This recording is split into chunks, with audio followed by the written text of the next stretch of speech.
क्या हुआ? चेहरा क्यों उदास है? क्यों तुम्हारे चेहरे पे काई जैसा चेहरा हो गया? कुछ तो बोलो, बोलो ना, बोलो ना। अरे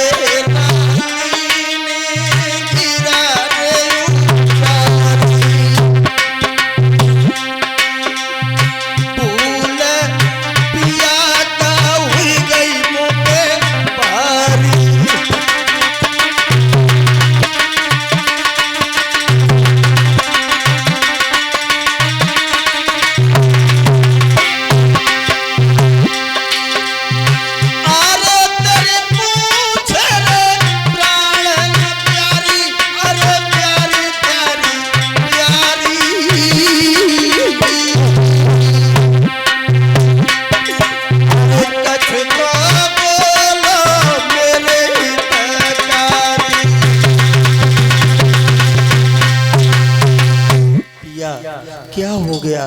तुम्हारा चेहरा क्यों सूख गया? महाराज उत्तानपाद कहने लगे आंगन में ले चलो फिर बताएंगे। महाराज उत्तानपाद आंगन में आए, रानी ने सुंदर से आसन पे बैठा लिया। अब बताओ पिया, अब बताओ। महाराज उत्तानपाद कहने लगे अगर बता तो देंगे, लेकिन पहले ये बताओ तुम रोगी तो नहीं बात सुन करके?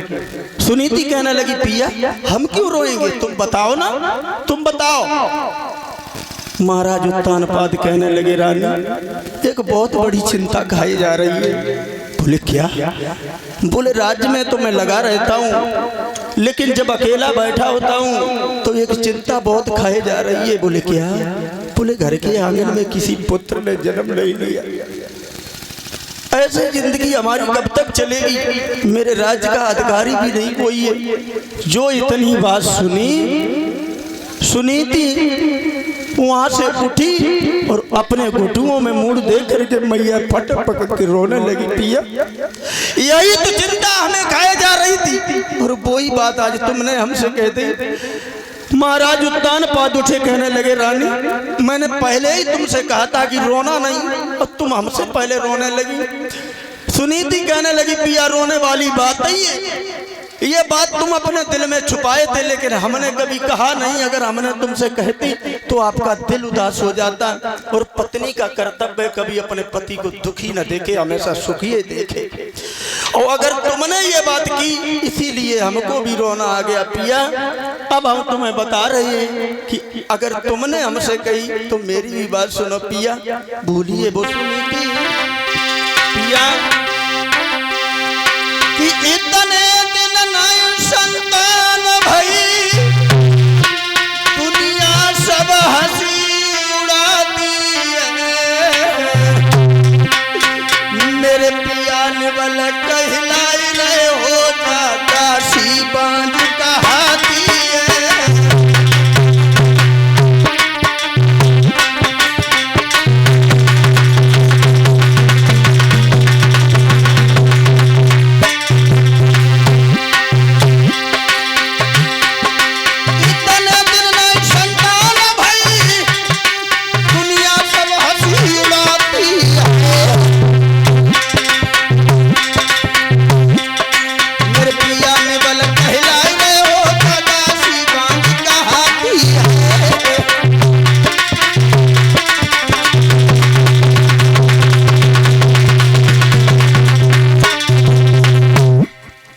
महाराज इतने दिन हो गए संतान नहीं हुई।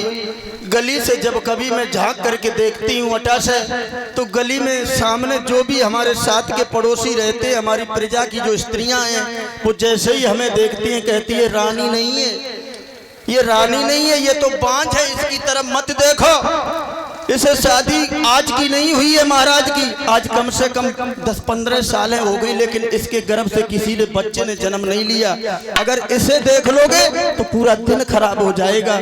और पिया तुम्हारे साथ के प्रजा के जो लोग हैं वो तो तुम्हें निबल कहते हैं, वो हमें बांझ भी कहती हैं। स्त्रियां ऐसे जिंदगी कब तक कटेगी, कब तक कटेगी? महाराज उत्तानपाद कहने लगे, देखो रानी, मुझसे गलती तो हो गई जो तुम्हारे सामने मैंने दर्द बताया, लेकिन तुम्हें नहीं मालूम पुत्र देना ना देना, दे करके छीन लेना, ये सब प्रभु की लीला हुआ करती है। तुम्हें नहीं मालूम है रानी, तुम जैसे दुखी हो रही हो संसार में कोई सुखी नहीं है, कोई सुखी नहीं है, सब दुखी है, सब दुखी है। रानी कहने लगी, कैसे पिया?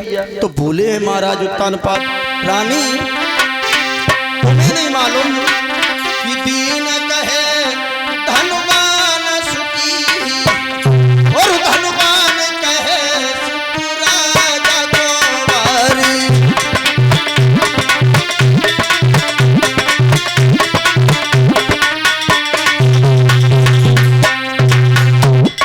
रानी दीन कहे धनवान सुखी, धनवान कहे सुख राजा को भारी। रानी हमें सब सुखी बता रहे हैं, जो हमारी प्रजा के लोग हैं वो ये कहते हैं हमारे राजा बहुत सुखी हैं, बहुत सुखी हैं, लेकिन हमसे पूछो, हमसे पूछो रानी। बोले हैं महाराज, और दीन कहे धनवान सुखी, धनवान कहे सुख राजा को भारी।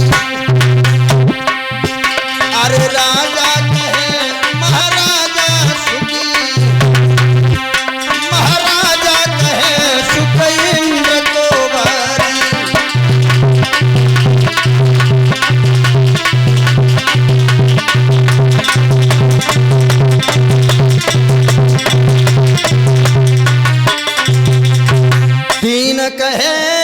धनवान सुखी और धनवान कहे सुख राजा को भारी।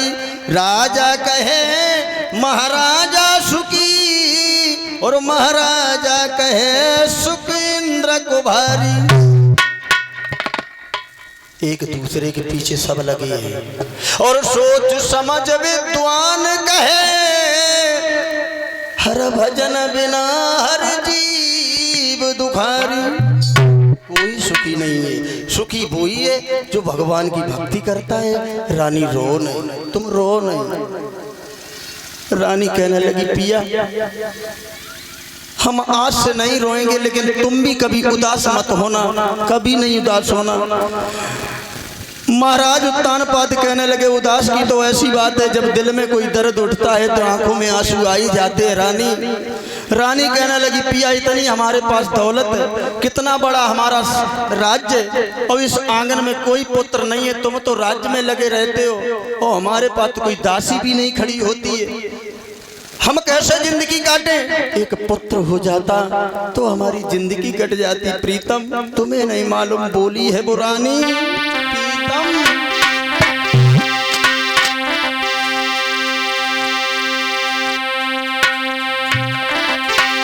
पिया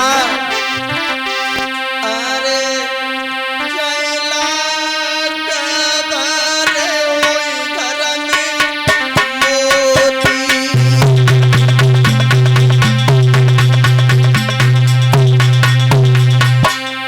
पिया कितने भी घर में दौलत भरी हो, कितना भी समाज में सम्मान हो, लेकिन एक पुत्र रतन के बगैर ये दुनिया सूनी है। प्रीतम